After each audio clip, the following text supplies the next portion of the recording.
நேயர்களே வணக்கம். நான் உங்கள் தடயம் பாபு. தமிழ்நாட்டில் நீதிமன்றங்கள் பரபரப்பாக சமீப காலமாக தீர்ப்புகளை வழங்கி வருகின்றது. அந்த வரிசையில் தூத்துக்குடி மாவட்ட போக்சோ நீதிமன்றம் தர்ம முனீஸ்வரன் என்ற கொடூர குணம் கொண்ட அவனுக்கு இரட்டை தூக்கு தண்டனை விதித்து இன்றைக்கு தீர்ப்பளித்திருக்கிறது. ஏன் இந்த தீர்ப்பு? தூத்துக்குடி மாவட்டம் விளாத்திக்குளம் பக்கத்தில் இருக்கக்கூடிய வேடநத்தம் இருக்கக்கூடிய அந்த பள்ளியிலே படித்து வரக்கூடிய 17 வயது மாணவி மார்ச் மாதம் 10ஆம் தேதி அன்றைக்கு இயற்கை உபாதைகளை ரெஸ்ட் ரூமுக்காக போயிடுறாங்க. இரவு போனவங்க வரல, வீட்டுக்கு வரல. அப்பா அம்மா தேடுறாங்க, பொண்ணு கிடைக்கல, எங்கேயுமே இல்லை. இது சம்பந்தமா விளாத்திக்குளம் ஆளுமர் ஸ்டேஷன்ல போய் புகார் கொடுக்குறாங்க. அங்க இருந்த கடமை தவறாத இன்ஸ்பெக்டர் அவங்க என்ன பண்றாங்க, பிரவீனா அவங்க போப்போ அங்க போய் கண்ணு போ அப்படின்னு சொல்லி அனுப்பிட்டாங்க. சொன்னவொடனே அவங்களாம் தேடுறாங்க. கஷ்டப்பட்டா மார்ச் மாதம் 11ஆம் தேதி காலையில் அங்க காட்டு பகுதியில ஒரு பெண்ணின் சடலம் இருப்பதாக வந்த தகவல் அளித்து போலீசாரும் அங்க இருக்கக்கூடிய உறவினர்களும் பொதுமக்களும் விரைந்து போய் பார்த்தா அந்த புள்ள குற்றுயிரும் குளிருமாக நாசமாக்கப்பட்டு அந்த நாசகார தர்ம முனீஸ்வரன் கொடுங்கோலனால் குதறப்பட்டு அந்த பொண்ணு செத்து கிடக்கிறார்.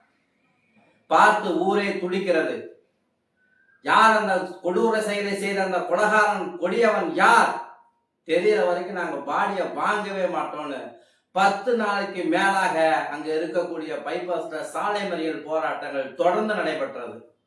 போலீஸ்க்கே தலைவலி தாங்களை எப்படா கண்டுபிடிக்கிறது, எங்க பார்த்தாலும் இல்லையேன்னு பார்த்தா கஷ்டம். இந்த காற்றாலை தயாரிக்கிற இடத்துல இருக்கக்கூடிய அந்த கேமரால பார்த்தா தர்ம முனீஸ்வரன் என்ற நாய் போனது ஆதாரமா கிடைச்சிருக்கு. அவன் தான் அந்த பொண்ணை இது பண்ணியிருக்கான் அப்படின்ற மாதிரி தெரிஞ்சு அவனை கைது பண்ணாங்க. நீதித்துறையின் வரலாற்றில் எத்தனையோ அதிசயங்கள் நடந்திருக்கிறது. அந்த வரிசையில பாத்தீங்கன்னா 60 நாள்ல வழக்கு விசாரணை முடிச்சு 78ஆம் நாள் தீர்ப்பு சொன்னது எனக்கு தெரிஞ்சு தமிழ்நாட்டிலேயே தூத்துக்குடி மாவட்ட போக்சோ நீதிமன்றம் நீதிபதி மரியாதைக்குரிய பெண் கடவுள் பிரித்தி தான். வேற யாரும் இது மாதிரி சொன்னாங்கன்னு எனக்கு தெரியல. என்ன சொல்லிருக்கலாம் தெரியுங்களா? அறிவியல் பூர்வமான ஆதாரம் கிடைத்திருக்கிறது இவனுக்கு எதிராக, தர்ம முனீஸ்வரனுக்கு எதிராக அறிவியல் பூர்வமான ஆதாரம் கிடைத்திருக்கிறது, சிசிடிவி காட்சிகள் இருக்கிறது என்று ஆதாரத்தை காட்டி அவனுக்கு இரட்டை தூக்கு தண்டனையை விதித்து ஒரு பரபரப்பான தீர்ப்பை வழங்கி ஒட்டுமொத்த நீதித்துறையும் தன் பக்கம் ஈர்த்திருக்கிறார் அந்த மாவட்ட போக்சோ நீதிமன்ற நீதிபதி மரியாதைக்குரிய பிரித்தி அவர்கள். இது ஒரு வரலாற்று சிறப்புமிக்க தீர்ப்பு. இதுல என்னன்னா, இந்த ஒரு சட்டம் விஜய் முதலமைச்சர் படத்தை கூட சொல்லுவாரு, சட்டத்தை நிறைய ஓட்டம் இருக்கு, அவங்களாம் தப்பிச்சு வந்துடுறாங்க அப்படின்ற மாதிரிலாம் சொல்லுவார் இல்லைங்களா? அந்த ஓட்டை தாங்க இதுல என்ன இருக்குன்னா, இந்த தீர்ப்பு கொடுத்துட்டாங்க. இப்ப இரட்டை தூக்கு நீதிபதி பிரீத்தாமா கொடுத்துட்டாங்க. இப்ப அந்த தீர்ப்பு என்ன பண்ணும், இது உறுதிப்படுத்துவதற்காக ஹைகோர்ட்டுக்கு போகும். ஹைகோர்ட் என்ன பண்ணும், அதை ஃபுல்லா படிக்கும். இந்த நீதிமன்றம் சரியா தீர்ப்பு கொடுத்ததுக்கா, ஆதாரங்கள் இருக்கா, ஆவணங்கள் இருக்கா, சாட்சிகள் இருக்கா, சிசிடிவி காட்சிகள் இருக்கா, எல்லாத்தையும் பார்த்து கொடுத்த தீர்ப்பு உறுதி அப்படின்னு சொன்ன உடனே தண்டனை கொடுக்கலாம் அப்படின்னு ஒரு டேட் ஃபிக்ஸ் பண்ணுவாங்க. அந்த குற்றவாளி இருக்கானே அவனுக்கு திருப்பி மேல்முறையீடு செய்வதற்கு வாய்ப்பு இருக்கு. அதையும் தாண்டி ஆளுநருக்கோ ஜனாதிபதிக்கோ கருணை மனு போட்டு தப்பிக்கிறதுக்கு சட்டத்துல இடம் இருக்கு. சட்டத்துல அந்த கொடுத்துருக்காங்க. அந்த மனுவை பரிசீலிக்கிறதும் பரிசீலிக்காம போதும் ஆளுநரோட விருப்பம். ஏதோ ஒரு முடிவு ஆளுநர் எடுத்தாலும் ஜனாதிபதி எடுத்தாகும். நான் என்ன கேட்கிறேன்னா, அந்த நடைமுறைகளை நீங்க மாத்துங்க.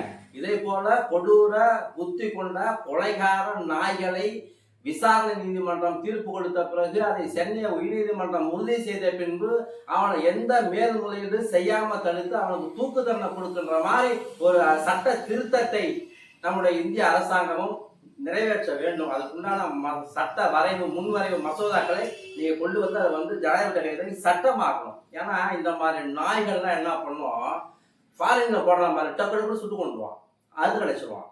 அது மாதிரி நம்ம போட்டணும் சார். 17 வயது புள்ள இந்த நாய்க்கு அறிவு இருக்குன்னு 60 வயசு பாட்டிய இது பண்ணி அந்த நேரத்தில் ஆயுள் தண்டனை வாங்கி ஹைகோர்ட்ல ஜாமீன் இருக்கிற நாய் அது. அவனுக்கு இன்னைக்கு பிரீத்தாம்மா இரட்டை தூக்கு தண்டனை கொடுத்துருக்குறாங்க. நீதித்துறை மரியாதைக்குரிய நீதித்துறைக்கு தடை நியூஸ் நெஞ்சார்ந்த நன்றியை நாங்கள் பாராட்டுதலையும் வாழ்த்துக்களையும் தெரிவித்துக் கொள்கிறோம். ஒரு கோரிக்கையாக நாங்கள் சென்னை உயர்நீதிமன்றத்திற்கு வைக்கிறோம். மாண்புமிகு நீதியரசர்களே, இந்த தீர்ப்பை உறுதி செய்யுங்கள். அவனுக்கு விரைவிலே தூக்கு தண்டனை வழங்க வேண்டும். இதை போல சம்பவங்கள் தமிழ்நாட்டில் இனியும் நடக்கக்கூடாது வகையிலே உங்கள் தண்டனைகளை நீங்கள் விரைவாக நிறைவேற்ற வேண்டும் என்று நாங்கள் கேட்டுக்கொள்கிறோம். நன்றி, வணக்கம்.